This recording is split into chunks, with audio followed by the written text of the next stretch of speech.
we're going to go right to questions, and this is only going to be 15 minutes. So we've got to get 3 other coaches in here, and we're going to do one and done in terms of the questions. Any kind of follow-up just needs to be on that topic for clarification.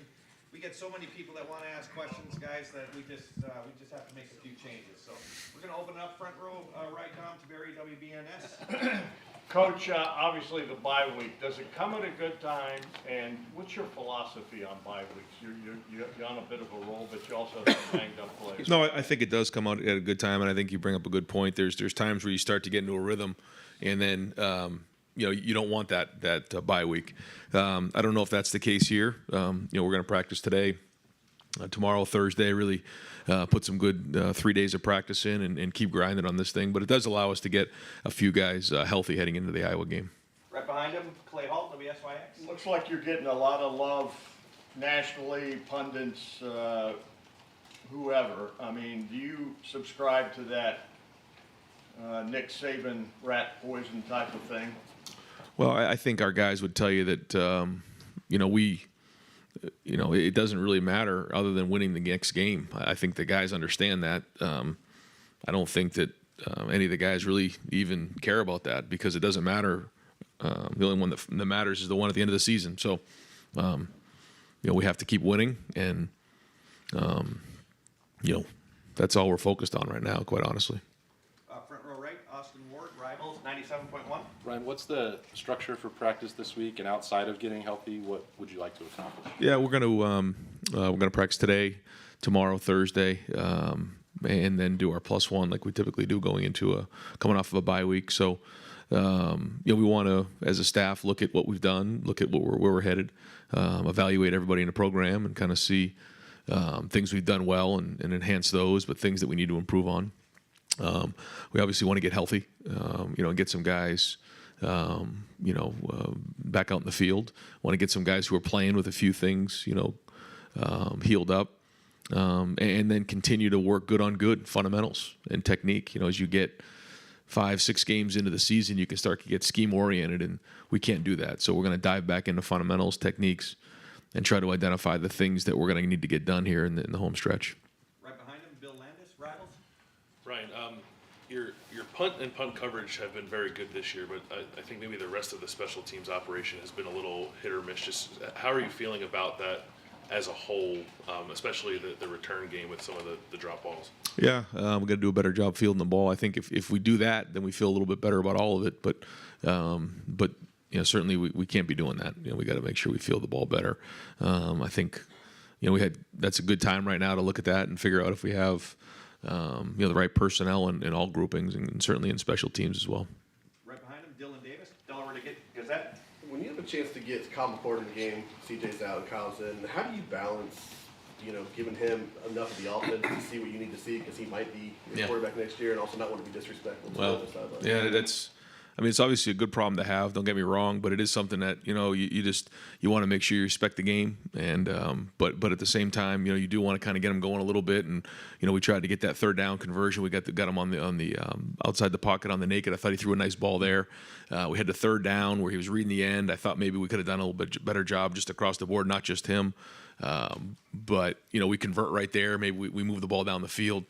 You start to get inside of 5 or 6 minutes in the fourth quarter when you're up in a lopsided game. I just kind of want to make sure I respect the game in that area, but certainly want to get him in the game, especially if it's at the end of the third quarter, early fourth quarter, and get some first downs and let him go play.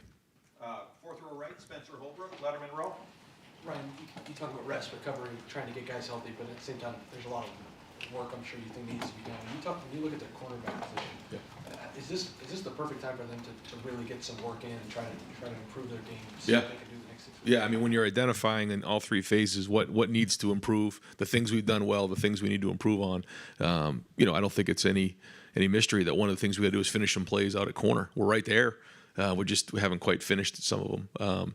I did think Denzel played better in this game, probably his best game to date, so that was good. Didn't get the ball, thrown his way a ton, but I thought he played his best game. You can say, well, they made a nice catch, but we make some nice catches too. That's college football now. Guys are making pretty high end catches, so we got to learn to finish. especially one-on-one situations, because we know that's going to keep coming our way until we can prove that we can. So that'll be a huge emphasis this week. Right next door, Cameron Teague Robinson, the athletic. Brian, kind of off that, you talked after the game, like you said, they're there, you just need to make plays in the corner. Is it as simple as just finding the ball? I mean, Cam got that PI on a broken play, really, but is it simple as just find the ball for those guys? Yeah, I just think the more and more times we put them into those situations, the more comfortable they're going to feel and the better they'll be. So it's our job as coaches to continually put them in those positions and give them an opportunity to learn from it and grow and get better. So that's what we're going to do. Right next door, Tony Gergman, Buckeye Huddle. Ryan, you've been speaking highly of Lathan Ransom since his freshman year. Given the 2 years that he had until now, the way he's playing now, just your thoughts as his coach on seeing that rise. Yeah, I think you're seeing, what he's capable of. He's very intelligent. He's very athletic. Has really good football IQ. You can see how much ground he covered on that first play on the touchdown, and still was able to hang on to the ball. He's got really good ball skills. So great to see him healthy. Great to see him running around. Now he's got some games under his belt. So I think you're seeing the best version of Lathan. Front row right, Joey Kaufman, Columbus Dispatch. Ryan, before last week's game, you mentioned Jordan Hancock, somebody you're hopeful to get back after the bye. If he is able to come back second half of the season, what kind of impact can he have? What did you see throughout the offseason? What sort of role do you envision for him? Well, he's we were hoping going into the season he'd be battling for a starting position. So I guess that wouldn't really change coming off of an injury, but he's got to get back on the field and prove that he's just got to start out by getting some games under his belt, and then we can kind of go from there. But we'll be better if he's in the lineup and start off by providing some depth, and then go from there. Front row middle, Dave Biddle, 24/7 Sports. Ryan, how would you describe your offense right now? It's just so multiple. I don't think it's as simple as calling it a spread. I mean, you guys are doing some offset I formation. I think you're doing more 12 personnel than ever, 3 tight ends more than ever. Just how would you describe your offense right now? We're trying to find different ways to attack the defense based on the guys that we have. I think when you look back 10 years ago, maybe more now, it was like the spread offense was kind of, the new thing, and that was creating a little bit of stress for the defense. And so I think maybe, defenses over time have kind of caught up to just lining up in spread sets. Actually, I know they have. And so now we're trying to find more creative ways to create new surfaces, bigger surfaces, different formations that, you're not giving them what they're working on. You're not giving them what they're practicing. And now there's a fine line there, and I think our guys, it's not easy here. We do a lot of stuff. And so guys have to be really well prepared coming in every day. It's not just we're going to run the same plays every week. We're not going to do that. But I think they enjoy that. I think they really embrace the challenge of, trying to give the defense a lot of problems. But at the end of the day, we still have our base things that we'll do that we'll line up and play. We know what our base is. We know what our identity is. But I think the guys enjoy coming in on Tuesday thinking, okay, what are the new things coming in this week? And then go putting it on the field. And it's fun. You can see the excitement of when we execute plays that we've been working on that maybe are new. You can see the excitement. They enjoy that. And I think that's a tribute to our coaches, but more importantly, our players coming in every day with the ability to go take a meeting to the field and then go put it onto the game field, because that's not easy to do. Yeah. Thank you. Right behind him, Stephen Means, Cleveland.com. I know you're not going to sit here and try to take any awards for CJ yet halfway through the year, but just halfway through his second year as a starting quarterback, what are some things you've liked, maybe some things you haven't, like just kind of evaluate what you've seen from him? So. Yeah, I think, all right, so first 6 games, I think the first thing you notice is just his movement. I think that, you could see that in the first couple games, his movement has been improved. Whether it's been, out of the pocket, doing some things that are designed or not designed, scrambling, extending plays like he had to do in the first game and a couple other games. So I think that's been good. I think his red zone play has been excellent. I think when he's had to throw the ball away, he's thrown the ball away, but he's also made some really good throws down there, which has led to us being successful in the red zone. But overall, I just think it's his leadership, his vision, his accuracy, all the above. Right behind him, Dan Hope, 11 Warriors. Ryan, I heard you say on the radio last week that, you guys have had a lot of injuries, and you've noticed that around the country, a lot of teams are having to play depth because of injuries. Do you think there's any reason why maybe there have been more injuries this year? Yeah, I don't know if I have the numbers or data to back that up. I don't, but it was something that I just kind of felt, and I don't know, but it does, challenge your depth when you're in those types of situations. And I have been proud of the guys who've had to step up, whether it's been in special teams or some different positions. Going into some games with two freshmen, corners who had never really had any experience before, or a running back position. We've had some stress at a couple positions that we've had to go play some depth, and so that's been, I think, another thing. If you're just identifying what are the things that have been positive in the first 6 games, I think we've seen some of that go on. Our depth has been challenged at different positions, and we've responded pretty well. And hopefully that can pay off here in these last 6 games of the regular season. Fourth row left, Jacob Bench, the Lantern. Yeah, hey Ryan, just going back to CJ. You mentioned, I think last week or a couple of weeks ago, he doesn't play for personal accolades, doesn't really care too much about the stats. And then he said after the game Saturday that he's dedicating the season to Dwayne Haskins. He said he writes like his cousin's name and stuff on wristbands and whatnot. Just what does it mean to you to see your quarterback play for something bigger than himself? Yeah, I think you can see it. I think the players can see it. I think you can see his attitude on the sideline.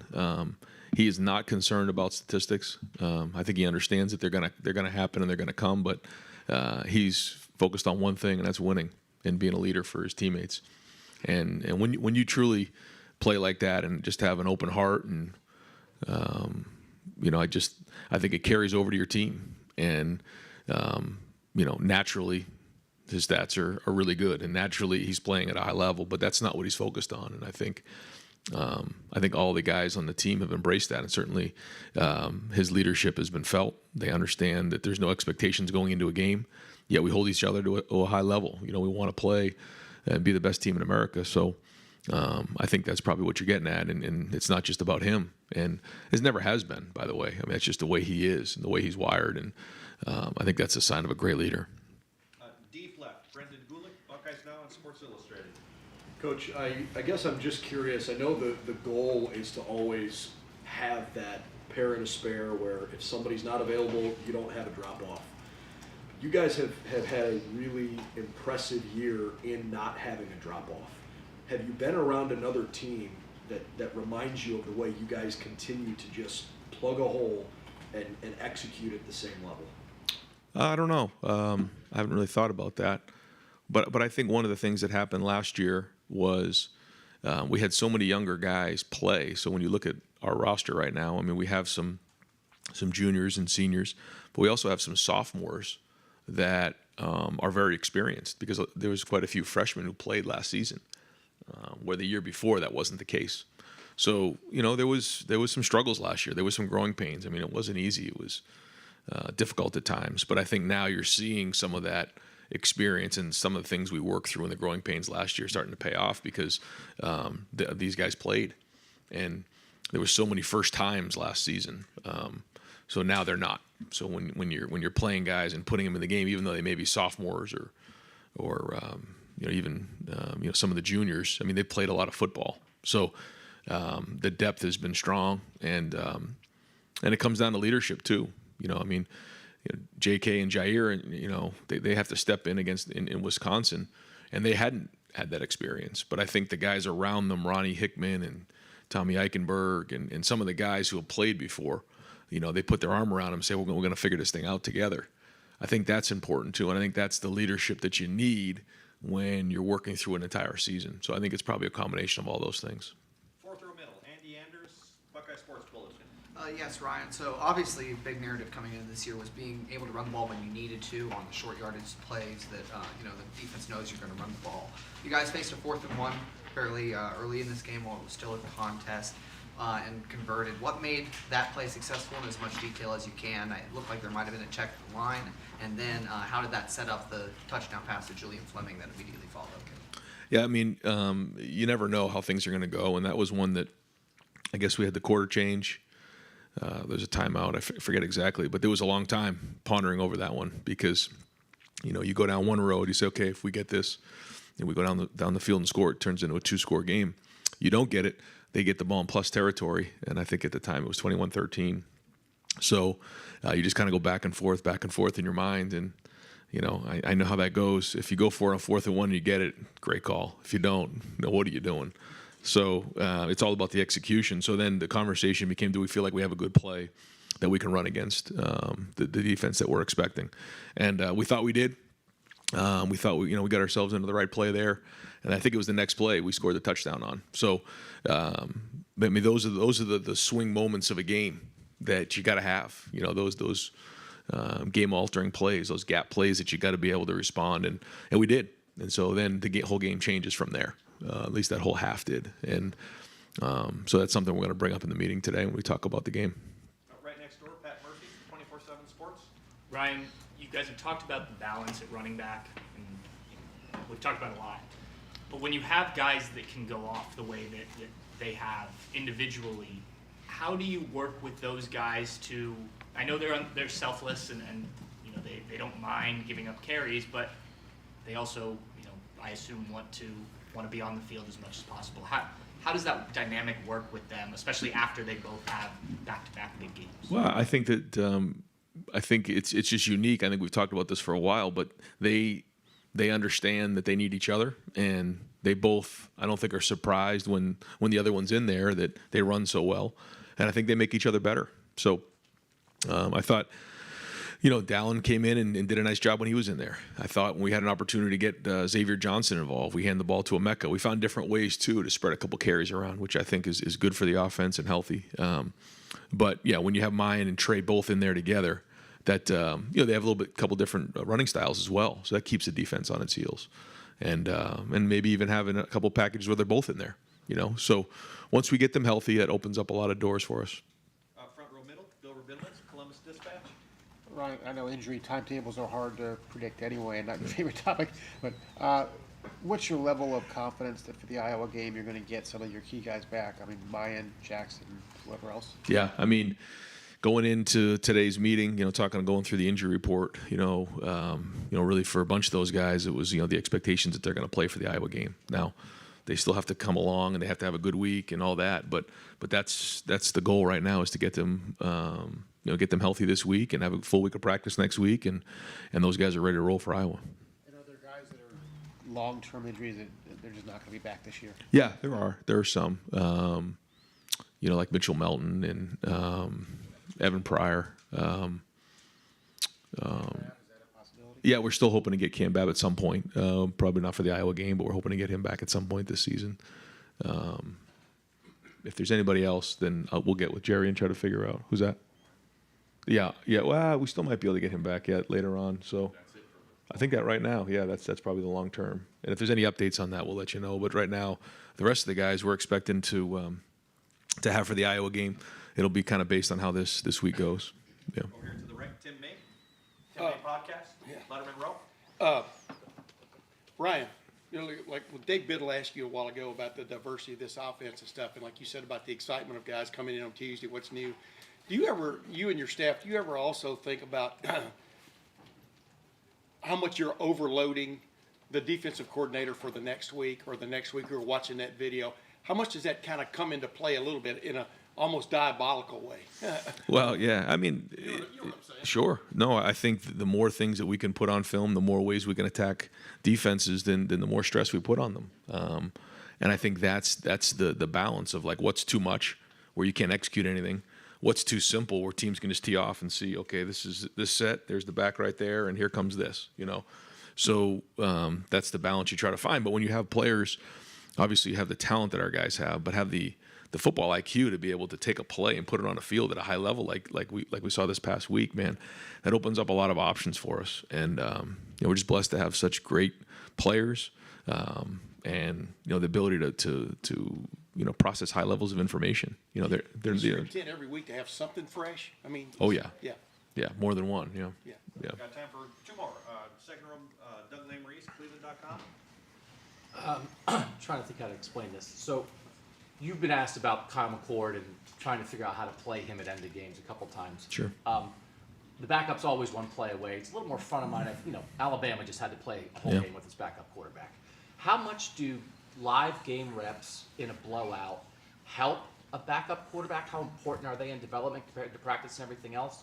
And whenever we've asked you about it, you've brought up this idea of not wanting to be disrespectful at the end of games. And I think that makes a lot of sense in the non-conference, that kind of thing. Why is that front of mind for you in a conference game where, you guys theoretically are all equal? Why is that still a factor for you? The first part, I think, yeah, it is. I think it's good to get him in the game, get whoever in the game, whether it's the quarterback or anybody else. Just getting those game reps under your belt is different than in practice for sure. But that's just the way that I've always believed. The game should be played. I think when you're rolling and you're in the third quarter, you're beginning of the fourth quarter, go play. But when you start to get towards the end of those games and they get a little lopsided, I just think that's the way to respect the game. Fourth row left, Nathan Barrett, Cleveland.com. I just want to go back to the question about the cornerbacks. As you look ahead for what this next week needs to be for them, for Denzel and Cam, I guess, especially at the top of that list, do those guys need a lot more reps? Do those guys need a break? How do you sort of look at the week for them, just because that is the position that's maybe stood out? I think that these 3 days are great days to get better, and then take a couple of days to catch their breath. But I think, we got to try to. The best way to coach is to put players in game situations. So how do we create those exact situations that have happened in the first 6 games, and then allow them the opportunity to find the ball? Simple as that. It's not really complicated, but without doing it so much that we blow their doors off. We got to make sure that we're keeping them healthy. But that's it. We just have to try to find a way to simulate the game and make it harder, make practice harder than the game, so that when they get there, they're ready to make that play. Coach, thank you very much. All right, guys, thanks.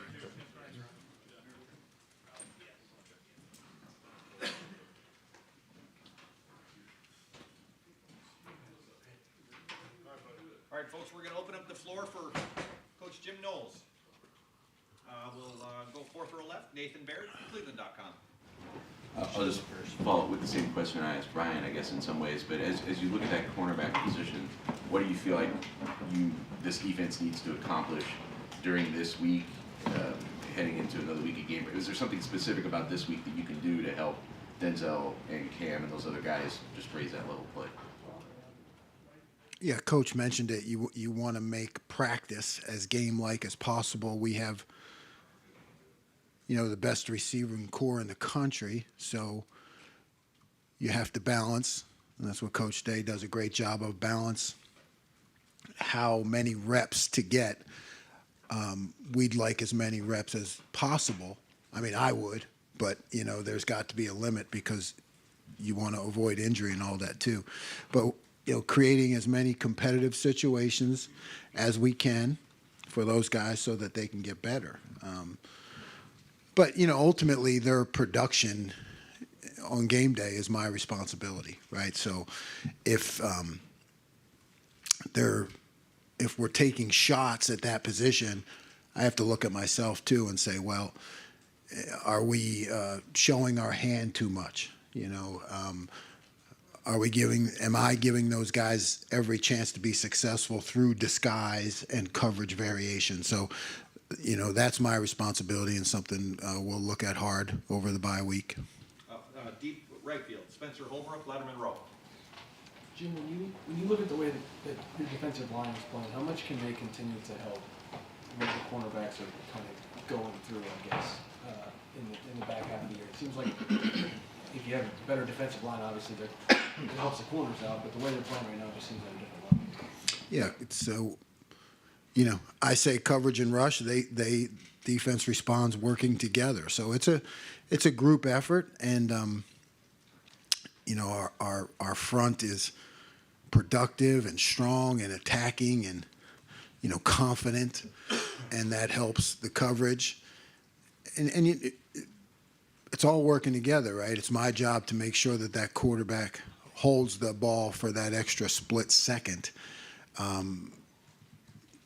so that he can't be decisive about the coverage that we're in, and that leads to more production up front, and it's better for everybody. But as much as we can keep those guys going and fresh and attacking the line of scrimmage and the quarterback, our coverage will continue to be better. Fourth row right, Cameron T. Robinson, The Athletic. Jim, kind of off that, with how good the defensive line has played, I mean, I think against Michigan State, you were able to rush for a decent amount and still get pressure. How does that change kind of your mentality as a play caller? Decide, oh, I want to blitz here, disguise a blitz, or play coverage with how well the safeties and linebackers are playing. Yeah, it's everything, right? If you're creating pressure without bringing extra guys into the mix, then it gives you a lot more options in terms of the coverage and looks and things that you're able to do at the line of scrimmage, pre-snap and post-snap. So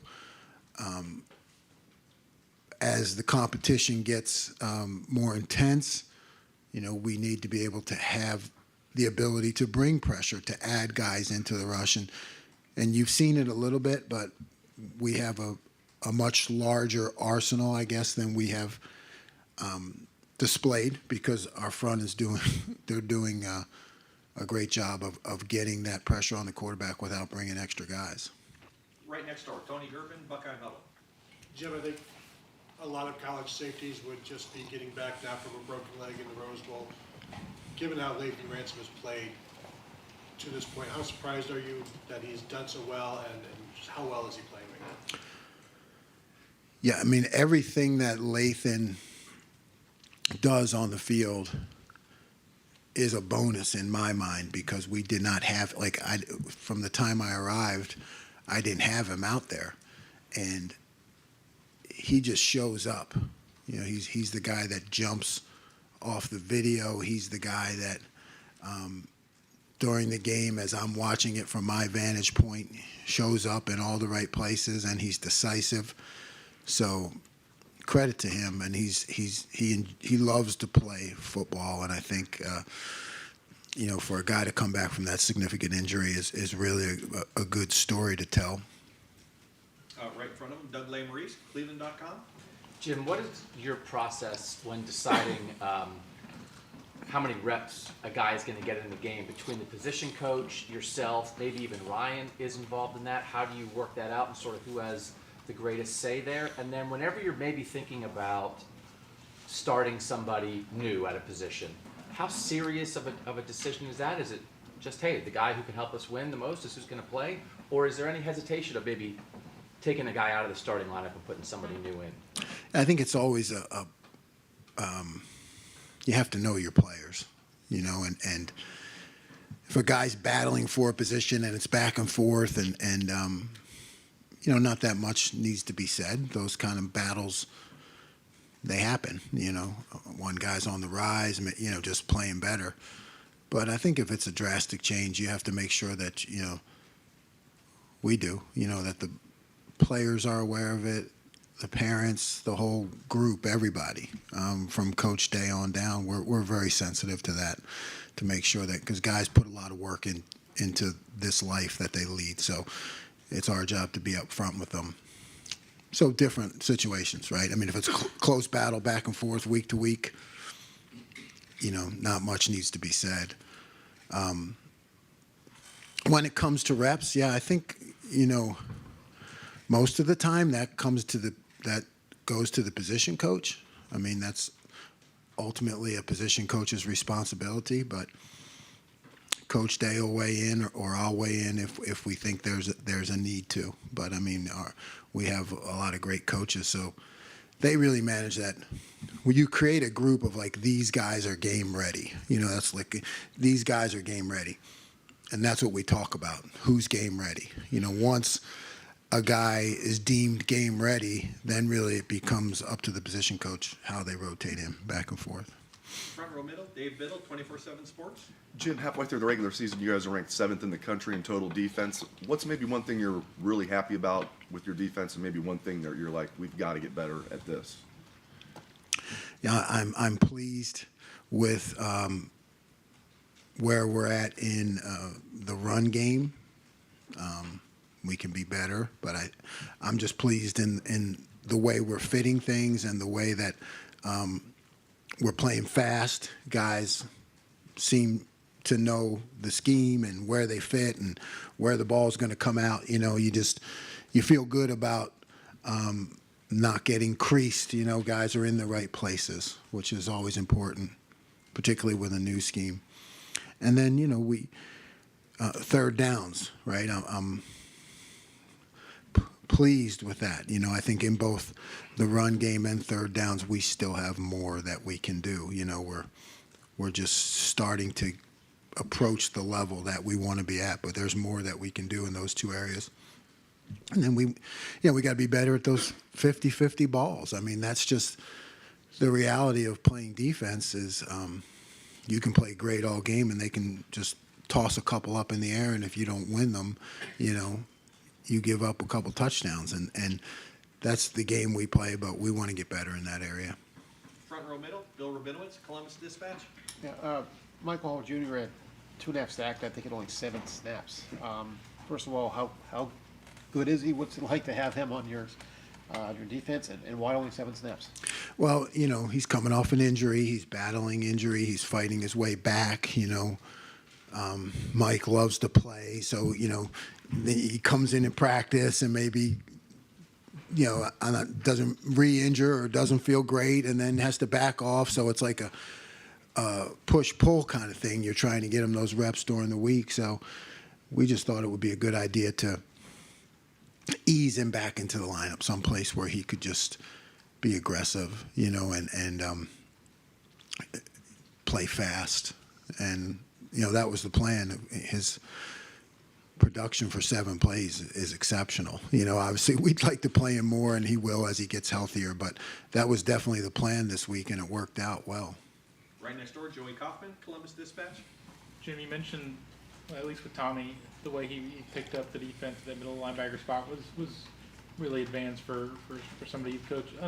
Steele's the other guy starting with him, and somebody who didn't play a ton at the position until last year. What do you think of the way he was able to learn stuff this offseason and take it to the field through 6 games? Yeah, Steele is he's just making continual progress all the time. Smart, you know, enjoys playing, has picked things up well. You know, I think what you're seeing in Tommy is advanced. You know, I think he's really kind of not the norm, but Steele has picked it up at a sound pace and has become more and more productive as the weeks have gone on. Third row left, Dan Hope, Lebanon Warriors. Jim, I know you talked a lot before season about how, you know, installing, kind of ramping that up over the course of the off season. Is there more stuff that you look to install this week during a bye week? You know, there are things that we've installed that we have not shown yet. So, you know, we do that.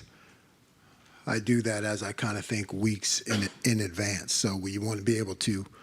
I don't think it's best if you install something that week and put it in the game. I mean, sometimes you need to do that, but I'd much rather think ahead, and we've put things in now that you'll see in the upcoming weeks. So we'll continue that in the bye week. I don't think it'll be like, hey, let's download some more during this week because it's the bye week. But we try to stay a few weeks in advance. I do with my thinking. So we'll just continue at the same pace.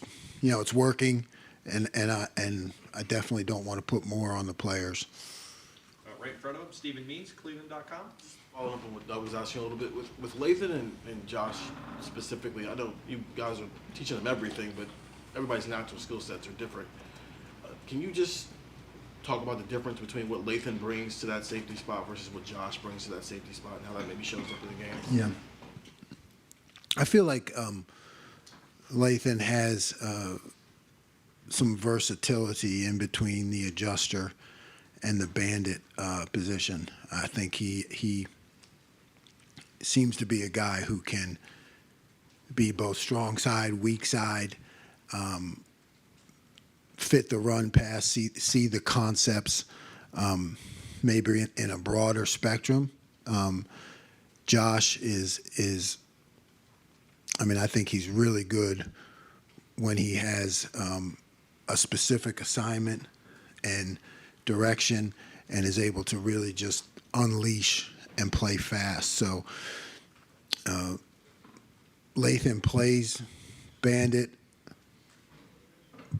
and he can do that from a physical standpoint. But I think he also thinks and sees the game like an adjuster, more like Ronnie does, so that it's more versatility. Fourth row left, Jacob Bench, the Lantern. Yeah, hey Jim, take a look at you mentioned the linebackers there. To see Steel Chambers step up the way he has the second year as a starter, and you mentioned how smart he is intelligently. How does he step up as a leader on the practice field and in games as well? You see his production on the field, but as a leader as well, how does he around his teammates? Steele is always a positive player, right? I guess that's his contribution from a leadership or mentality standpoint. He is a guy who doesn't let one play bleed into the next. If it didn't go well, he brings that attitude of next play attitude and vision towards being our best, rather than looking back when things don't go quite as well. And I think that helps him in his own game. Even during practice, when I try to be hard on him, he's developed a great mentality of just always looking forward. And I think that's, you want that in all your players. And sometimes we try to test them at practice to put them into that mode so they can block it out when the time comes. And he brings that to the defense. Deep left, Brendan Gulick, Buckeyes Now and Sports Illustrated. Hey Jim, you've made it really clear with us how high your standards are. You guys are playing opposite an offense that has exceeded at extremely high levels, whether it's in practice or on film. Do you sense that your defense plays with a certain level of freedom, knowing that the offense is going to score most times 40-plus points a game? I mean, does that help them play with a certain freedom or a certain aggression? It's tough for me to answer. I mean, it'd be a good question for them, for our players, because I've never talked to them about that, because I kind of, it's my job to push the opposite. It's my job to prepare them. We talk about making a stop on that play, on that series, no matter what the score is, and I have to drive that point home, for when and if there's a time where it becomes more competitive. I don't think that's something that a defense can just turn on all of a sudden and say, oh, we're in a close game. We better pick it up. I don't think that's the way you create great defense. So I'm on them all the time, regardless of the score. But it'd be a good question for them. I would think if I was a player, it certainly helps, because our offense does so well. But I try to get them to just think about that series, no matter what the score is. Second row right, Bill Landis, Rivals. Jim, these 50-50 catch situations, I know sometimes the guy just makes a good play. I think that might have happened on the Jaden Reed touchdown there. A nice catch by him. Outside of those plays where the offensive guy just makes a good play, what do you think is missing in those moments for your guys, whether it's getting your head around or physicalities? What are you harping on in those situations? Well, we talk a lot about winning at the line of scrimmage. I think when you go back to some of the plays that haven't gone in our favor, you have to look back to the start of the play, and if we're in press coverage, and to make sure that we're throwing our best punch at the line of scrimmage, because that helps the route down the road. And then, it's all about where are you at on the field, what's your, inside, outside, close to the sideline, close to the hash mark. There are all kinds of coaching points that you can give. And, it comes down to fitting what the player does best with the techniques. There are a lot of techniques, and our coaches are on top of all of them. But you have to kind of melt what's best for the player combined with the technique. And, also the play call. Like I said, people, you can talk about not making the play on the 50-50 ball, but I have to say, you guys don't have to if you don't want to, but I have to say, hey, why is this guy incurring so many shots, right? I mean, how do I need to disguise things better, change things up differently, so that doesn't happen. So offenses don't feel that they can do that. So I have to look back on at myself. So it's not just that split second at the top of the route. It's football. There's a lot that goes into it, and practicing and winning at the beginning of the play, throwing punches, and then the play call, and what's the quarterback seeing, what's the offensive coordinator seeing, am I creating the best situation for that guy to be successful?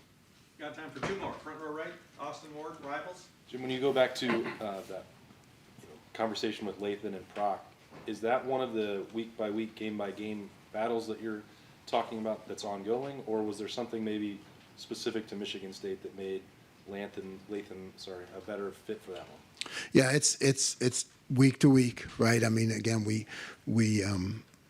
deem them both to be game ready. There's a lot that goes on during the week that you guys don't see, like who's banged up, who's practicing more, guys a lot of times playing the games, but maybe they didn't practice quite as much or at the high speed of intensity because they were banged up during the week. So that all goes into it week by week, but they're both game ready. And right next door, Tim May, Letterman Row. This may sound a little goofy question, but I think a lot of the guys on your front four are playing extremely well in that rotation stuff. But has Micah Hall become sort of that, oh no, not that guy? When you see him go in a game and stuff with the effort he has shown, obviously Saturday in 7 plays, he put on an almost clinic of how to terrorize a quarterback. I mean, is it important to have a guy like that? I mean, that. You say, oh no, guy, when the other team looks at him? The other team looks at him, oh no. I hope so. But that's a good question for Coach Jay. I think he's up next. But, I mean, I like to see Mike in there, yeah, because I know that for me it's the oh yes guy, right? Because I'm like, oh yeah, okay, Mike's ready to go. Now that means any one-on-one matchups that we create through bluffs and different, to get him one-on-one, or the games that Coach Jay calls and things, that means that the probability for success is going to be high, which then goes back to, hey, helping our corners, like we said, in different disguises and things. So he does change the game for us, for sure. Coach, thank you very much. Thanks, Okay. Coach. Thank you. Appreciate your time.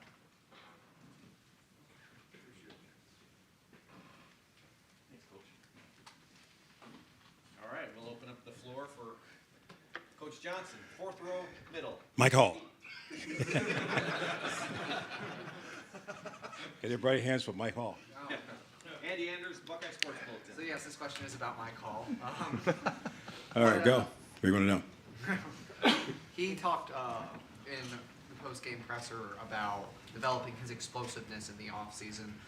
What sorts of things, I guess, how do you develop that trait in a defensive tackle? Well, it starts in the weight room first. That's the most important thing. Coach Mickey's group did a great job of getting those guys physically ready. That's the bottom line. Second part is just getting ready to play on the field. We probably spent more time this season really attacking the sleds more, and just kind of really pounding the sleds, just get more physical fits throughout practice. So that's one thing that kind of added more up just to make sure that we're physical at the line of scrimmage, and that's kind of helped us. Second row left, Stephen Means, Cleveland.com. Kind of a Mike Hall question, but not Yeah. really. Whether it's moving Zach inside in the Rushman package, or when Jack is the Jack moving around, and so Mike is technically on the end now, what has been a more, I don't want to say difficult, but difficult process developing Mike Hall's edge skills or developing Zach Harrison's? Well, you got to look at the front. If you look at the 5 technique playing in, it's no different playing 3 technique on the inside. It's the same spacing as we see. It might have more space because he's outside. So we felt when you were a pass rusher, you can rush from the 5 technique, 3 technique very well. You want to see him in a 9 technique wider than that because he would be out of space, too much space for him. So we felt that playing a 5 technique with his skill set, it gives him a chance to still rush the passer. So that's why we do it. Yeah. Front row middle, Dave Biddle, 24/7 Sports. Coach, what's different about Tehran, other than the fact that he's a 5th-year senior and has the experience? He came in as the #1 D tackle in the country. He seems to be playing at that level now. Just what are your thoughts about what's different about him? I think he came in early, had some injuries, and he got set back. You know, I mean, those things set him back. And I thought from the spring on, he kind of really dedicated himself to really make sure he's in great shape. He's in great shape, 305, and that's where he wants to be. But he's playing at a very high level. And he's a great leader on the front four for us. I mean, he knows everybody's position. He can get them lined up. And that's the thing. I think he's doing a great job. And the leadership skills he brings to us is pretty good, too. So I think that's the biggest thing. He's stronger, he's healthy, and he's playing at a very high level. Right next door, Bill Rabinowitz, Columbia Dispatch.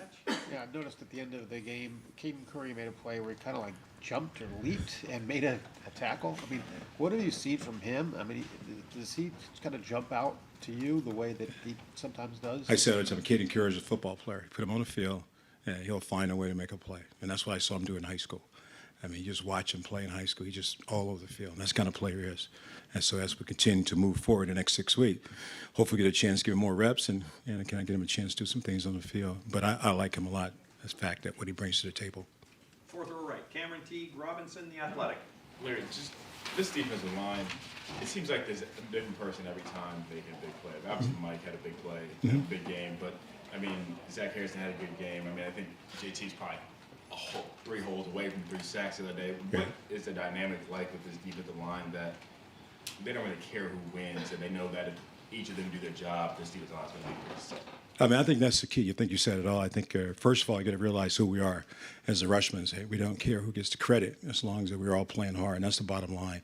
And that's something we sell in the room. You know, let's play as a group, let's play as a unit, and we're all successful when everybody has one play. So Mike Hall has great plays, but it celebrates everybody. You go watch the plays, you see a guy that got blocked, guy got free, and then Mike is making a play. And I think that's the testament to the players themselves, understanding exactly what the Rushmen mean, playing together as one. You know, that one pack is what I call it. Right next door, Tony Gerben, Buckeye Huddle. Larry? When you guys are charting after the game, GAs or whatever, do you guys keep track of holds and who gets held in terms of the defensive lineman? Who gets what? Who gets held by the offensive line? Not much necessarily. You watch and cut it up, put it on a videotape. You can't dare you send it to the officials, right? You can't send it to the officials, somebody. But yeah, we watch it and just see it. Just the kind of guys know it. It's frustrating for our guys. I know it is. You know, just try to keep them. It's part of the game. We just got to keep pressing away, and that's what we try to sell. But yeah, so we have a lock of all those plays. Yeah. If I say that JT is leading the team and being held, would you agree with that? Where would you put him on the standings? Oh, he's getting some extra credits. I think there's some extra attention, as would say, for some reason. But that's part of it, though, right? It really is, you know. And then you look at the game, look at the play, and you worry about the defensive end, so you start tripling, you start doubling, and when you start doing that, you turn somebody in loose one-on-one, and that's why the matchup's pretty good for us. Before, you'd have one defensive end who was really good, and you might have another guy, then they double, you got nothing. So now when you decide to chip both ends, you turn 2 guys loose on the inside one-on-one. Maybe the center slide to one guy, but you leave one guy one-on-one, and we count on that one-on-one to win for us. Deep left, Brendan Gulick, Buckeyes Now on Sports Illustrated. Hey, Coach, thanks for spending some time with us. I want to ask you just about hand fighting. Who in your group do you think is really excelling at shedding offensive linemen because they're really good with their hands? I think Teron does a great job. Teron does a really great job of getting off blocks real fast. If you watch Zach and study Zach does a good job in the run game for us. He's really physical in the run game, big, long guy, can get his pads on. Certainly, Jack Sawyer does a great job in the run game. So I think the guys are doing a good job using their hands and escaping off blocks. That's the biggest thing is when you're getting blocked, it's getting off blocks. And that's just something we practice every day, working on getting off football, getting off blocks also. Far left, Nathan Baird, Cleveland.com. You guys were a little reticent to give us a lot of details about the Jack and what was going to happen there coming into the season for obvious reasons. But looking back on that now, the 8 months from the Rose Bowl to the start of the year, how much did you have to teach Jack Sawyer about that spot, and just how you feel like he's progressed in that spot, and what is still on the table for him in the second half? There's still a lot on the table that we still haven't done yet in the Jack package. So we have to teach him. Him and Javante has been our 2 guys that we've been training for the Jack, and that's why you see Javante goes in and we training for a Jack position. But they also have to learn how to play defensive end. And so it's kind of like double duty. So you got to be careful how much we put on his plate because he's got to play 2 positions, even though they say similar, but they have different techniques to go around. So progressively, we're moved forward in it. But we still have some things that we need to do, that we can do, I should say, in the Jack package. Yep. Front row right, Joey Cobb, Kansas Dispatch. Larry, is there any sort of frame of reference for what Mike Hall did on Saturday to have 2.5 sacks and like 7 snaps every red play for the more efficient game? Okay, so let's break down Mike Hall. All right. So Mike Hall has been injured. He was hurt, and so the game plan was to limit his reps just so we can get him through the bye week and get him healthy. And so we decided that maybe we just rush him on the third down package, just trying to give him a chance to get on the field and keep his skill set going. So that's what happens. So on third down, he goes to the field to rush, and then rushman package.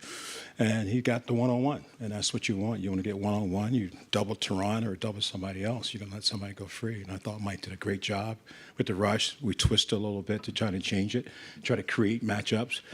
So that's why he had 8 plays, 2.5 sacks when you go on the field, because he was fresh. He didn't play 30, 35 plays in that time frame, but that was the game plan going in. It was a surprise to everybody, but we wanted to keep him fresh and healthy and going into the next 6 weeks, and we thought that's the best way to handle it for this game. Had it changed, somebody got hurt, he might have played 40 plays, but it didn't happen. So very fortunate we got him out of the game without getting there and re-injuring himself, and then now we can move forward. Right next door, Tim Mason. Yeah. Well, now you've answered the Mike Hall thing. I wanted to ask you this. You have a unique perspective here. You were on this staff so many more years before Jim Knowles showed up. What is the biggest difference you've seen on this defense compared to a year ago? Not asking you to maybe cast aspersions, but what do you see that you really like about the way this whole defense is playing, Larry? It's a different philosophy, first of all. It's a totally different philosophy than anything I've been a part of as a defensive staff. You're talking about a guy who can move the yardstick, can move the bodies, can put guys in great position to make plays. And I think that's what he does well. He can see the game very well from up top. He can call a great game. And I think that's the biggest thing. We're playing at a high level because you know what you're doing faster. You do it faster. But this is a different scheme. I can't compare it to last year or a year before because it's a whole different scheme. But in other words, what you're saying is y'all are more place specific. I mean, explain that when you talk about guys being able to move faster and stuff. The key is when you know what you're doing in your position and you do it over and over again, you play faster, right? That's the key of doing your job. And so he allowed us to do it for multiple sets, the same job, but for multiple sets, if you understand what I'm saying now, right? So that's why I think it's much easier. It's hard for you to know where I'm going to line up at every single time if I move the stick every now and then. And I think that's what our coach does a great job of changing what we do and changing our technique and how we play it. So that's different, totally different. Does Mike Hall have a great get-off? It does. Yeah. Got time for just a couple more. Front row right, Austin Ward, Rivals 97.1. Larry, we know your preference, your philosophy is to rotate and play as many game-ready guys as you see fit. It seemed like maybe the last couple of weeks you've pared that down a bit. Coach Day and Coach Knowles talked about that as well, like maybe letting the starters have a larger share. Is your philosophy evolving? Is the game-ready depth not at the level maybe you thought it would be? What's sort of your evaluation of that? It's not changed is that, you look at the number of plays that we played in a game. So we're at 54, 55, 52. And when you start looking at those numbers, we're not getting a lot of plays. And so you kind of force yourself. You have to play those guys longer to get them game ready for when you got to play 60 or 70 plays. So that's the biggest concern is to making a change because we're not playing a lot of plays. The offense is scoring a lot of points, and we're sitting on the sideline. And so when you get a little nervous, the D-line coach is like, man, we need some plays, you know what I mean? I'm good, but we still need some plays to get ready for a game. I think the top guy Saturday played 30 plays. We'd like to get that to 40 plays, 45 plays, to be honest with you. And so not to do that, so you gotta hang in a little longer than you normally would. But I haven't changed my philosophy. I believe that playing fresh in the fourth quarter is the key to any defense being successful. The guy's tired. He's no good. So, yeah, but that's kind of forcing a change. Yep. Right behind him, Bill Landis, Rivals. Larry, with how well you guys defended the run this year, and it just seems like your guys up front are really controlling their gaps. Did you guys change anything with how you play against the run this year, or what would you attribute that success to? I just think you got veteran guys coming back, right? And I think that's the biggest key. We have guys that played last year, and now they're back, understand the technique to play our gap scheme. I think that's, and then you move them a little bit to kind of change. And every defensive lineman needs a three-way go. You need to go in, you need to go out, and always going forward. And so that's the thing that Coach Knowles has done a great job, giving them an opportunity to change so we're not sitting darts. You know what I mean? So now when I'm playing a gap, I can play it more physical because I know exactly where I'm at. And if I change the gap, I got a chance to penetrate. So it's a little bit of both. I think it's fundamentals, techniques, and the fact that the scheme allows us to play really solid at the line of scrimmage. Yeah. And final question is third row left, Dan Hope, 11 Warriors. Larry, you said before the season you thought you had an alpha dog on the defensive line. Is all that alpha dog? Yeah, we still got some dogs left. No, I don't think you can say it right now. We're 6 weeks, and we're really pleased where we're at right now, to be honest with you, as a unit. And then it's the defense. I think the 6 weeks would kind of determine who that guy's going to be. You know, there's some front runners, but I hate to say right today who's the alpha dog. You know, I guess I'll hope a couple more dogs, you know, can run in the pack. You know what I mean? That's what I'm hoping. Yeah. Coach, thank you very much. Appreciate it. Thanks, guys. Thanks, Larry.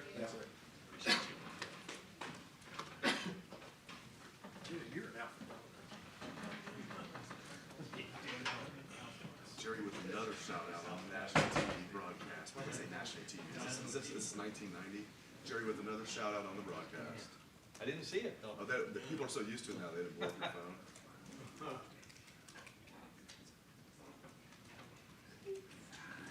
All right.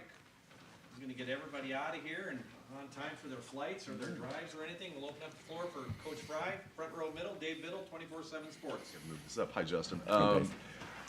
6 games through the season, it seems like the O-line's playing well overall. What are you most pleased with? And maybe what's one thing that you still feel like we got to get better at this? Their weekly approach. You know, these guys aren't settled with like, oh, we had a good game last week, let's go.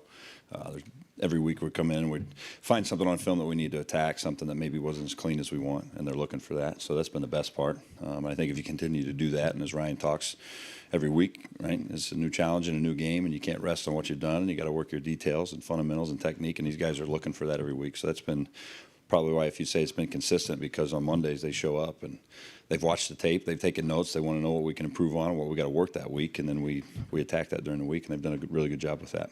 Is there something that you really want to get better at as you look at your O-line right now? Just the basics. I mean, when we're supposed to run the ball, you got to run the ball. When we got to protect the quarterback, make sure the quarterback's protected. You know, staying physical, staying assignment sound. I mean, it sounds all basic, but that's what you got to do. You got to block them so they can't tackle them. And so whether we're throwing the ball or running the ball, we just got to make sure that we're continuing to do that at a high level. Deep left, Nathan Baird, Cleveland.com. Your players have talked a lot since the end of last season about kind of the chip on their shoulder as far as succeeding, especially in short situations, third and short, fourth and short. Just where do you feel like the performance is right now? And was that something you picked up on early on when you got here, that just that sort of urgency that you felt about that? I mean, not really to the back part of that, but I think what they're doing a good job of is situational awareness. Like understanding when it's a third and short call, when it's fourth and short call, and what the anticipating and those things. I think these guys are just growing every week, and like I said, once again, the information of why we're calling what we're calling, when we call it, what to look for. They've continued to grow in that area, so the situational awareness, I think, has helped those guys a lot, whereas it's just not another play, whether it be an inside zone, an outside zone, a quick game, a slide protection, but when we're calling it, what area of the field, what the situation on the clock is, they've done a really good job of kind of registering that, which has helped. Fourth row middle, Andy Anders, Buckeye Sports Bulletin. Yeah, I just wanted to follow up what you said there. So situational awareness. What changes as an offensive lineman then, blocking for a third and short play versus blocking for a first and 10 play when you're running the ball? Just the understanding of what the defense can maybe bring to you. Pad level, urgency, gap control. Understanding a P and 10 or a first and 10 may look a little different than a third and 1 or a third and 2. And so you may tighten up a technique. You may have a different call that carries in that situation. And it's just reps. I mean, it's with all those guys. I mean, you look across the board. I mean, we've said it 100 times. Paris is now playing the tackle. So he's gotten more reps under his belt. DeJuan's now a second-year full-time starter. He's seen some more of those looks. So, I sound like a broken record all the time when I talk, but they haven't gotten incrementally stronger or faster. The game is starting to slow down because they can register those little things that will help them play at a high level. And they're really starting to do that. And like I said, that's week in and week out. Next week they come in and it's not, all right, we played this team last week. It's the same. It's, Coach, what's the answer? What are we looking for here? Because they really want to be bit into that. It seems like a lot of the big chunk runs have come on that outside zone look where, it's maybe DeJuan and Paris kind of stringing out a run or collapsing a line to create a hole. Is there something in their skill set that helps facilitate that? I mean, I can't really speak to that. Maybe we're doing that now, going back right now. You get a good chance in the bye week to look at what you've done well, what you haven't done well. Maybe there's some things that you think you've done really well, statistically or quality control is good, but have you executed those well, or is the defense misfit? I think for our guys, though, our tackles, they're big and athletic, right? So if we can put them in the best situations to run off the ball and have whether they're double teaming or they're man blocking guys. But once again, it's just, who do you have and how do you block them? And we just got to keep pressing that and week in and week out. And like I said, this just goes back to the kids. I mean, I haven't taken a snap in, thank God, in 16, 17 years, right? This is all these guys putting all the work in, and just it's our job as coaches to try to put them in the best situation to do that. And it helps when you have big, strong, athletic guys. You have guys that are craving the answers to the test before they take the test, those types of things. So I think all of those build the confidence so that when the play is called, they go out and make the play when their number's called. Right next door, Pat Murphy, 24/7 Sports. Coach Day's talked a lot about your kind of vision that's wider than just the offensive line. And I assume that comes from your time at UCLA and what you were doing there.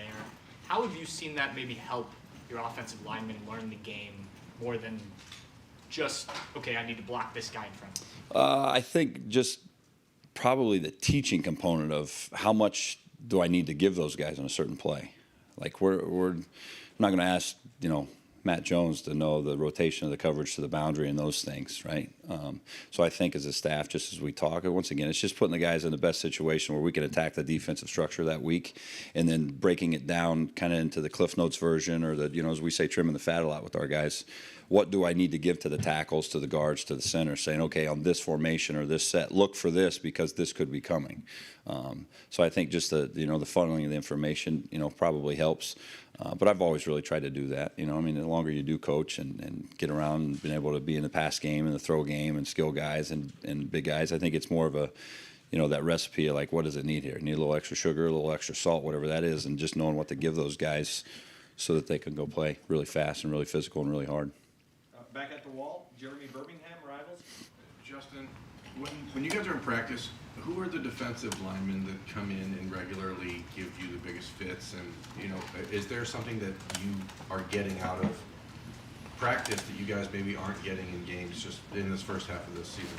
Well, I think Ryan does a really good job structuring the practice, especially early in the week. Like you get some good on good reps, or you get those 1 versus 2s where the speed of the game is important. I've been places before and in our past where you get to scout worn down or laid it, and you kind of get into a little bit of malaise, and all of a sudden the speed of the game jumps on you. So, all of the guys, for the tackles, the guards, the centers, having to block our defensive line, an inside drill and good on good matchups and those things we do. They're just putting really good reps in the bank so that they can draw back on those for the speed of the game. But, right now Larry's doing an unbelievable job of same deal. He's coaching really good players with good technique and good fundamentals, and then the good players are going and making those plays.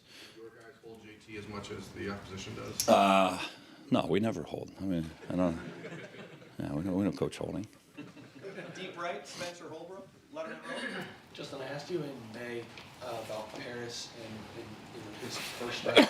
Excuse me. What to say? I don't think he's given up a sack in his career at Ohio State. Are you ever amazed at that stat? And do you see things from him that you wanted to see when we talked in the spring? Have you seen those things from him that make you think, yeah, he's an elite offensive tackle? Yeah, his skill set he's the same as we started, back with Dave in the beginning. Like every week, he's challenging himself to be better, to do things. He's going to see the things that he didn't do as well on tape the week before, and then, I've got my plan of attack for what it is, knowing twofold that that's what needs to be done, and secondly, he's going to hit me up like, hey, coach, I was down a little bit on this. What drills can we do this week to create that or clean that up? So, yeah, I think he's playing really good ball right now, and every week that's our job to make sure he plays better and better and better. Once again, he's got a really high skill set, so that's just our job as coaches, and then my job to make sure that he plays that way by giving him the right technique, the right fundamentals, the right schemes, and then on Saturdays, they go let loose and they go play that way, because when you're big and strong and fast and you play that way, then you're not going to get beat a lot, right? And when you do make those mistakes, it's not, something's wrong in the cosmic universe, or it's, why did that happen? Was my first step wrong? Was the identification wrong? Was it the back end of a block? And so kind of just cleaning up the issues that you have there, and then make sure you're not repeating those offenses, and he's been into all that. That's his whole world. As he's watched the tape, he's taken notes, he's got questions as to why something didn't go, why it was, or, hey, I made this call, was that right? Because here's why I thought that. And then he's just continued to grow that way. As much fun coaching him as you sound like you do right now? I love coaching all these guys because of that. You show up, and it's not a chore and it's not a task. Like, that's your job as a coach, to improve your guys. But when they're craving it as much as you are, then it's a ton of fun. Second row right, Bill Landis, Rivals. Justin, Ryan a couple times this year has described the run game as well targeted, and I'm wondering what that means for your guys up front when he says that, and how much of an emphasis that's been for you guys this year. It's a weekly process because the structures, it's twofold. You see structures week in and week out that they've put on tape, and then everybody's going to try to throw something at you to throw you a curveball. And so you got to give the kids tools to, if there is a look that might be a little different than what you've seen, how do we make sure we're still, blocking the 6 or the 7 or the 5 guys we're targeted to? And that comes through film study, that comes through the tip sheets, that comes through walkthroughs. And our guys, I mean, we go all the way through the end of the week by Thursday and Friday where they're really feeling comfortable about all the looks that they could see because you don't know what you're going to get. But I mean, that's ultimately what you're striving for because, as I said before too, like, who do you have and how do you block them? It all starts that way. Ryan says it all the time, especially to young guys. If you don't know who you're supposed to block, then how can you have any success, right? And that sounds so simple and so elementary, but that's the starting point. And so for us, we've got to make sure that we understand what front we're facing, who the identification is, and then what technique do you use to block who you have. And we just harp on that because you're timed to task of, once again, really good players playing really hard and really fast. Well, if we block the right guys and we leave the safety for the backs, then the backs run over the safety. If we protect the right people and pass off a twist because we know it's coming, then CJ drops back in rhythm and throws the ball and gets it down the field to all the guys he's throwing it to. So, just constantly harping and having them become habitual with communication. How many downs, who do we have, and then where do we go from there, and not just assuming things or blocking looks or guessing. If we're all on the same page, it's the wrong page, at least we're blocking 5 guys, and that's where you turn those could be negative yardage runs into the ugly 1 or 2s. And I think we've done a good job with that, kind of eliminating the wholesale negative plays so far this year. Far right, Clay Hall, WSYX. You've had some kind of snappy sayings there. Is there one that you use more often than trim the fat or extra sugar, extra salt? I should use those for me because it's a training table. I get a little heavy during the season, right? I need to trim some of that fat and less sugar and probably more salt to stay hydrated. But you got to give guys things to latch on to in teaching, like just overall humans learning like groups of 3 and things of 3, right? So with that, I mean, trimming the fat, that's when the kid starts talking, well, I thought I saw this, so I was thinking this, and we've all played the game. Like, you don't have time to stand at the line of scrimmage and think those 9 things.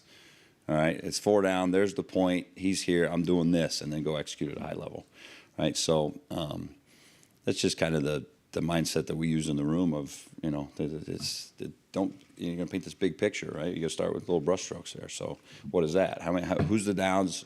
Who's that guy? Okay, I have 1 from there or 2 from there. I have no one from there. I have help. I don't have help. And then let your technique take you home that way.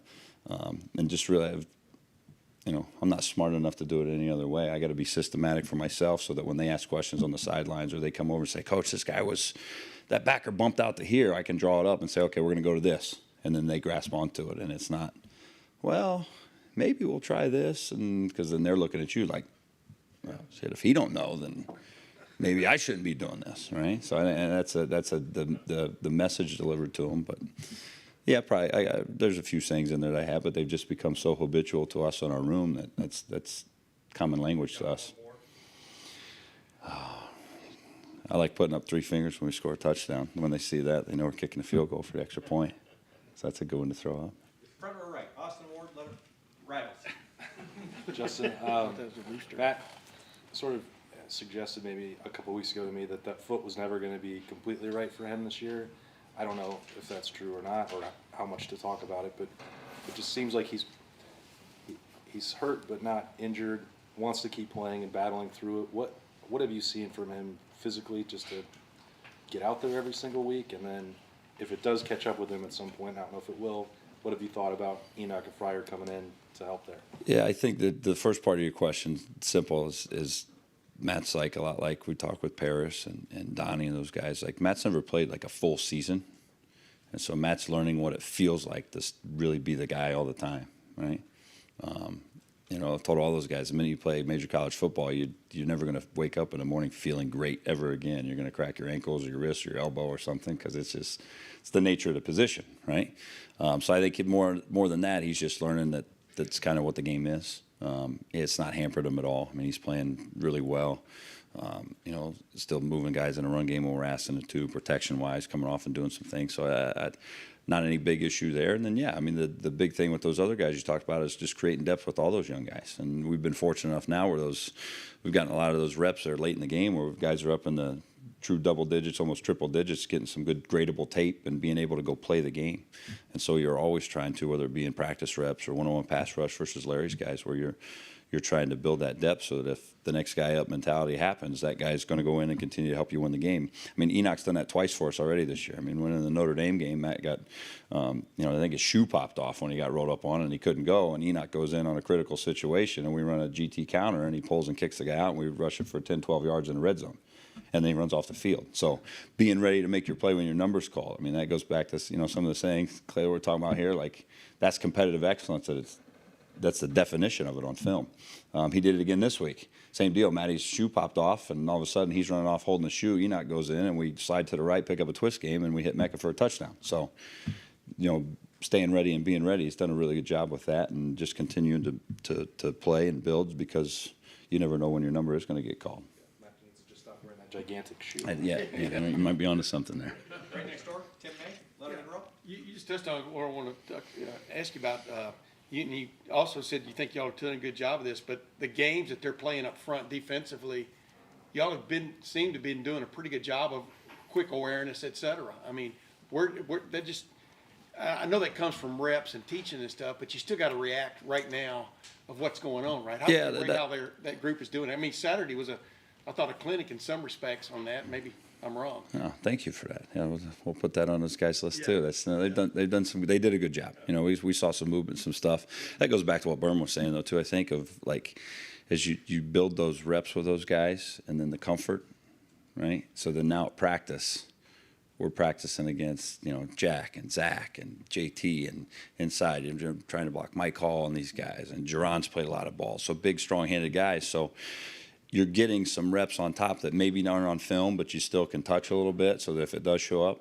And so for us in line play, what is that? Yeah, if you can move some stunts and some movements up front on top of just lining up in an over or under front, we're able to do that now with our guys because they've got banked reps and they understand the speed of the game and they have some of those things. So it's not flashing on them for the first time and then you're drawing it up saying, oh, right? Maybe you haven't drawn that exact twist game up, but they're accustomed twists because it's hard to block. Like I said, you got JT and Jack Sawyer all of a sudden mugging up there in practice, and you're working on a twist game against full speed guys that way.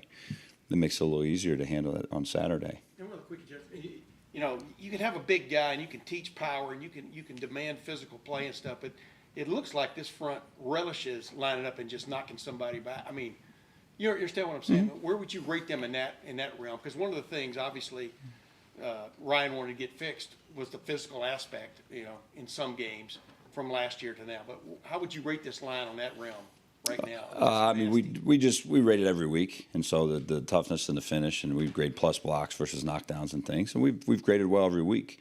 But you have to. That's kind of in the realm of toughness and stuff. Like you have to bring that every week.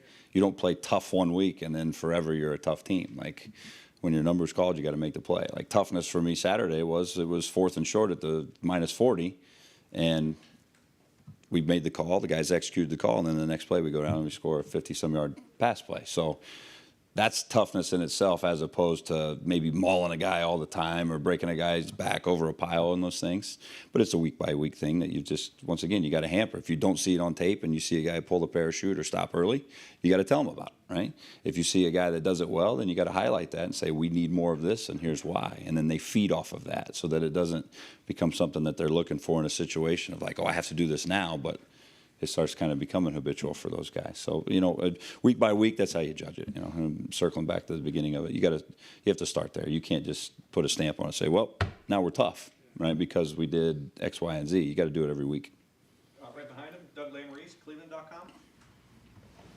When you guys are in your offensive game planning meetings each week, just what are the ideas like in there? What's Ryan like in there leading the show? What's it like with everybody collaborating? Just can you describe that in your first year here? What's it been like? Have you seen the movie The Hangover? When he's coming down the escalator and there's pi times radius squared, and all of a sudden there's all these ideas and stuff that start flowing.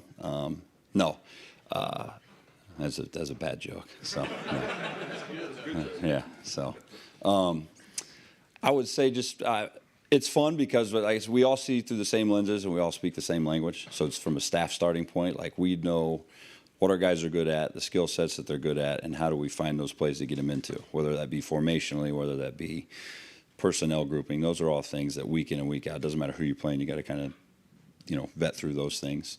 And then as you start, once again, I'm going to use it again, trimming the fat and going through they're all good plays. Like you're never going to put up a play on the board and be like, this is a crap play. Let's run this, right? They're all good, but if you get spread too thin or you're too heavy one way, that's not good. So we just do a good job of, like I said, looking through the lenses of, all right, what are we good at? How do we need to attack this coverage? How do we need to attack this formation? And then what is good within that based on the skill set of what our guys can do? And then you just kind of piece it together that way. And then as you go through the week, the kids are heavily involved in it too. I mean, you present, we like this and this, and all of a sudden, Luke Whippler may come back like, hey, coach, I really feel good about doing this block on this one versus this. Is that something we can look at? And then you say, yeah, we can adjust that. Or, you know what, that's too difficult. You know what, it's too much thought process, and let's take it out because it's time to task that way. So, but that's a weekly deal based on who you're playing and the defensive structure and who's in the game plan, who's playing, who's not playing. Those are all things that we have to look through. But it's fun. Early in the week, it's a lot of fun because you're watching a lot of ball, you're watching a lot of tape, you're getting a better feel for what's coming at you, and then you try to attack yourself early in the week in practice so that by Saturday the guys can go out and execute those plays. Guys, we're not going to be able to get through everyone, but we'll go a few more. Front row middle, Bill Rabinowitz, Columbus Dispatch. Yeah, Justin, speaking of Luke, he said one of the things he likes about you is the way that you've been able to tailor coaching to each individual player, not just the position, the skill set, personality. You just got here, this year. Can you describe the challenge of doing that, and what was your kind of strategy for doing that? Challenge in positive connotation, I would say, because that's what, once again, in coaching, that's what you're supposed to do. Just early on, getting a feel. You got to find a common ground for each kid and who they are, what they're about, what pushes them, how do they react to certain situations or certain things, and then ultimately just coaching those guys. So as we've alluded to a couple times, like so that at 4th and 1 at the 50-yard line, everybody does their job, right? If the left tackle and the center needed hot pink tip sheets because that's why they see it better, and the right guard needs 72 walkthrough reps, and the right tackle needs yelled at this many times or fired up on this, whatever you have to do to get those guys to do their job, that is your job as a coach, right? Because as I said, like I haven't taken a snap in a long time, and the ones that I did back in the day at the end they were pretty rough anyway, so it's probably a good thing, right? So, but that's the fun challenge in coaching is understanding your guys, coaching your guys, getting them to go maximize themselves, and then when they have success, like you feel good about that because you've helped them do what they want to go do, right? And that sounds super cheesy, but that's just a fact. That's why college football is fun still that way because big, strong. DeJuan Jones walks through the door frame and he's huge, but he's still just a 21-year-old guy. He's still just a young man learning and growing. And Paris, and all these guys, they do all this stuff. Matt Jones is a 5th-year guy. He's always an old veteran. He's 22 years old, right? 23 years old. Like, he got a lot left to him. So finding the ways to help those guys maximize themselves, but ultimately for us to win the games, that's the fun challenge in it, Bill. Third row left, Dan Hope, 11 Warriors. Justin, you guys have done a lot of different things in the run game this year that Ohio State wasn't doing last year. What has your role been in kind of helping bring some of those ideas to the table in the run game? Well, it's not so much me. It just goes back to what we talked about before, like game planning. Like I think the skill set of the guys that we have and what we can do, and we're able to do at a high level, you try to find those year in and year out, right? And so, just as you go through the room, you look at all those guys in the staff room. It's not just me, but Tony's coached a lot of good backs, and they've run it a lot of different ways, whether it be inside zone, outside zone, some pin and pulls, some zone reads. There's a lot of experience in there. Obviously, when Ryan and I were together before, we were in the 50-yard line and 32 personnel a lot of the time. So I think just the mix of everyone in that room having expertise of history of what they've done and how they've done it, and then able to kind of tailor that to our guys that we have now has been the biggest part. So me, nothing. I got to get the 5 guys up front to play really hard and block the right guys. If it's my idea one week or it's somebody's this or it's collectively us, it doesn't matter as long as we're doing it at a high level right now. And that's what we say. That's what we judge week in and week out to make sure that when we're supposed to run it, we run it. When we're supposed to protect, we do it. And that's a whole group effort versus just me rolling in a room.